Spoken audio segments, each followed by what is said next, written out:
As I reach for a peach, slide a ride down behind the sofa in Saint-Tropez. So how did you first become interested in like NOVICA and kind of helping artisans in developing countries? I was working on the TV show Survivor, and I was traveling from country to country, working with the locals to produce a TV show, and it was like a big kind of traveling circus. So I got very interested in working internationally, but one of the things that struck me is that we never really we blazed into a community. We kind of employed them for a little bit. We built up like expectations of of what life can be like, and then we left, and then we didn't really kind of concentrate on what would happen after we left a community. So the thing that drew me towards NOVICA was a kind of long-term approach that they would take to kind of international development. So they're with the artisans for the long term. They help develop meaningful businesses and basically create livelihoods where there may not have been already. So yeah, that was what really kind of drew me to NOVICA in the first place. Plus, also the cool stuff on the website is amazing works of art from artists. I'd seen the works in kind of in marketplaces, but nothing quite as special as on the NOVICA website. Mm-hmm. And that's because we go to like the little known places. We source artisans that aren't necessarily in the markets, who are actually doing really great works of art, but aren't kind of in the back streets. So it makes money just kind of as being like the middleman a little bit then, like from the artisans to the people. So traditionally, though, an artist would have to find a local intermediary, who would then find a international buyer, and then international buyers would then sell to retailers, and then retailers to customers. So we've kind of taken out all those layers, and now there's just us between the artisans and the customers.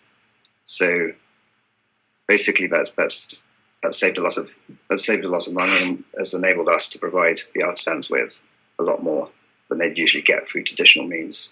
So current events around the world do kind of influence NOVICA in general and the artisans, right? You have when local artisan economies are decimated. Say, for example, in Bali, I think it was 2002, the Bali bombings. Mm-hmm. Tourism dropped off completely in Bali, and all the artisans who make all their money from selling to tourists were in very bad shape. They didn't have any customers because no one would go to Bali. Yeah. But NOVICA artisans from Bali were okay, because they were kind of protected from that localized economic uncertainty, because their customers weren't affected by the fact that they didn't want to go to Bali. Their customers were safe at home in America or UK or Australia, and they were buying online, so they still had that avenue to go to sell to. How does NOVICA like kind of price its items then? So basically, artisans have complete control of their pricing.